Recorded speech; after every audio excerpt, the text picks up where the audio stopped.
Unterschied zwischen Fehl- und Desinformation ist ganz einfach. Beides sind falsche Informationen. In einem Fall ist es eine absichtliche Falschinformation. Das heißt, da ist sozusagen ein niedriger Beweggrund dahinter. Dann ist es Desinformation. Und der gemeinsame Überbegriff ist die Fehlinformation. Und wir sind ja in diesen Tagen ständig Fehlinformationen, sowohl Falsch- als auch Desinformation, ausgesetzt. Und deswegen ist es wichtig, einen Werkzeugkasten zu haben, um falsche Informationen zu erkennen. Und das Eigentliche, was dann interessant ist, da kommen wir später noch drauf, was kann ich dagegen machen? Da gibt es im Prinzip 10 Kriterien, die wir jetzt im Einzelnen mal durchdeklinieren. Ich beziehe mich auf 2 Quellen. Zum einen das Aktionsforum Gesundheitsinformationssystem und das deutsche Netzwerk Evidenzbasierte Medizin. Das ist schon gleich mal ein Hinweis, dass man natürlich als Arzt, der ich seit über 40 Jahren bin, sich auch ständig mit Gesundheitsdesinformationen rumschlagen muss. Deswegen beschäftige ich mich damit.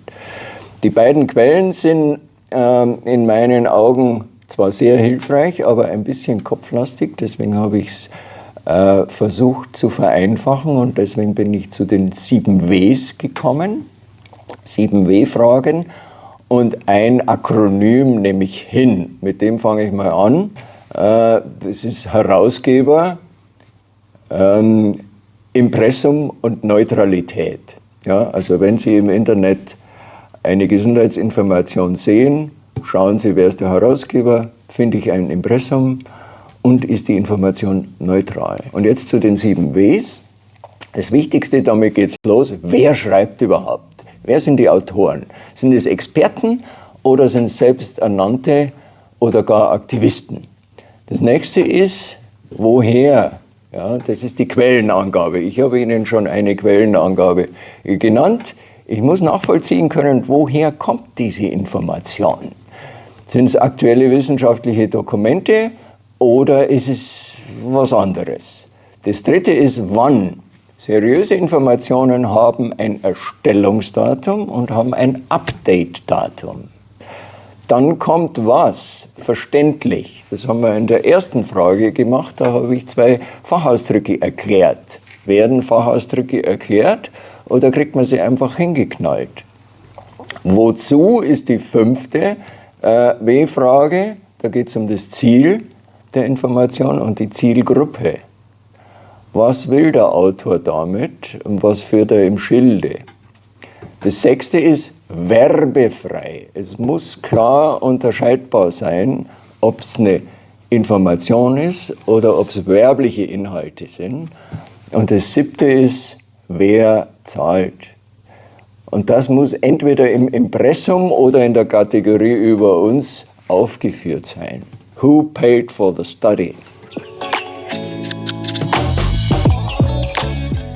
Ich gebe ein aktuelles Beispiel von einer übernationalen Institution, nämlich der Weltgesundheitsorganisation. Und die WHO hat im vergangenen Jahr, 2023, einen Leitfaden für Journalisten herausgegeben mit dem Titel Reporting about Alcohol. Es geht also um Gesundheitsfragen im Zusammenhang mit Alkohol. Und wenn man jetzt unsere 7 W-Fragen durchdekliniert, dann stellt sich als erstes die Frage, wer sind die Autoren? Und da gibt es in der WHO ein Autorengremium, das sind 8 Leute. Und wenn man sich die anschaut, die Affiliations, das ist die Zugehörigkeit, ja, wen vertreten die, welche Institution, dann kommt man drauf, dass die mehrheitlich Aktivisten sind und eben keine Experten. Die zweite W-Frage bezieht sich auf die Quelle. Auf was basiert die Gesundheitsinformation? Und da ist im konkreten Fall die Global Burden of Disease Study zu nennen, die es interessanterweise in 2 Versionen gibt. 2018 ist veröffentlicht worden, es gibt keinen sicheren Alkoholgenuss. There is no safe drinking. 4 Jahre später hat die gleiche Autorengruppe genau das Gegenteil publiziert, hat sich von dem globalen Abstinenzparadigma entfernt und gibt zu, dass weltweit alle über 40-Jährigen beziehungsweise die mit dem höchsten Herz-Kreislauf-Risiko von einer moderaten Alkoholmenge regelmäßiger zum Essen genossen einen gesundheitlichen Vorteil hat. Das nächste ist die Aktualität, bezieht sich fast auf die vorangegangene Frage. Es ist beides natürlich aktuell, 2018 und 2022. Nur die aktuellere Version der Quelle wird überhaupt nicht zitiert. Also auch dafür gibt es für die WHO keinen Punkt. Das nächste ist die Verständlichkeit. Da sind sie über alle Zweifel erhaben. Fachausdrücke werden erklärt. Das ist also jetzt von 4 Punkten der erste, wo die WHO punktet. Wozu? Auch klar. Es geht um die Journalisten, das ist die Zielgruppe. Allerdings, was die WHO tatsächlich im Schilde führt, bleibt unklar. Meinem Weltbild nach braucht ein Journalist keinen Leitfaden, dass er selber sich informieren und recherchieren. Insofern bleibt da der Verdacht, dass hier Manipulation betrieben werden soll. Werbefreiheit ist klar, da wird nicht geworben, sofern man für eine Ideologie nicht werben kann.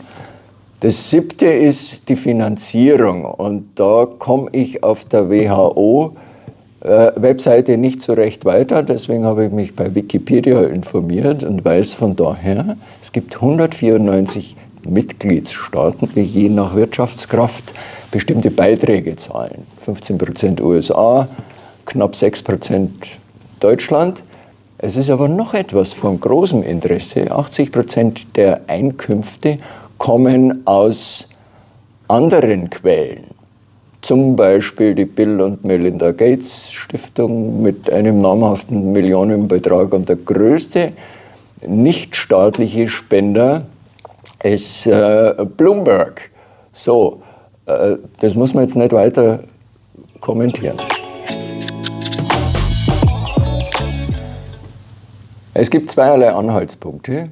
Das erste, ich muss die Bevölkerung wappnen, bevor sie mit einer Desinformation in Kontakt kommt.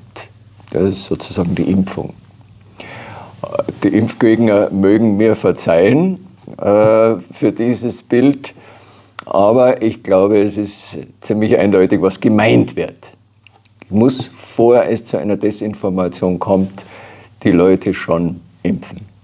Zweitens, wenn die Desinformation draußen ist, kann ich sie nur noch entlarven. Der englische Fachausdruck ist Debunking. Das habe ich nicht erfunden. Da gibt es ein Debunking Handbook. Das kommt interessanterweise aus einer internationalen Wissenschaftlergruppe, die seit vielen Jahren sich mit den Klimawandlungsleugnern auseinandersetzt. So, und das Debunking ist nichts anderes als eine Kommunikationsstrategie, die ich in den 4 relevanten Punkten kurz erläutere. Als erstes muss man die Tatsachen benennen. In unserem Beispiel, prägnant, griffig und einprägsam formuliert, moderate Weintrinker leben länger und kriegen seltener Typ-2-Diabetes und Herzinfarkt. Das ist die wissenschaftliche Datengrundlage. Global Burden of Disease 2022. Das zweite ist die Warnung vor der Desinformation. Die darf man nur einmal bringen, damit sich der Zuhörer das nicht zu sehr merkt. Und die Desinformation ist einmal Gift, immer Gift. Oder there is no safe drinking. Das ist die Desinformation. Vor der haben wir jetzt gewarnt. Und dann muss man die folgende Desinformation aufzeigen. Wir haben schon gehört, diejenigen, die einen gesundheitlichen Vorteil haben, das sind die über 40-Jährigen weltweit und diejenigen mit dem höchsten Herz-Kreislauf-Risiko. Das heißt, das Schadenspotenzial der Desinformation besteht darin, dass ich diese relevante Bevölkerungsgruppe vor einer potenziell gesundheitsfördernden Lebensstilmaßnahme ausschließe. Und am Schluss muss man die Tatsache wiederholen, also moderate Weintrinker leben länger und kriegen seltener Typ-2-Diabetes und Herzinfarkt.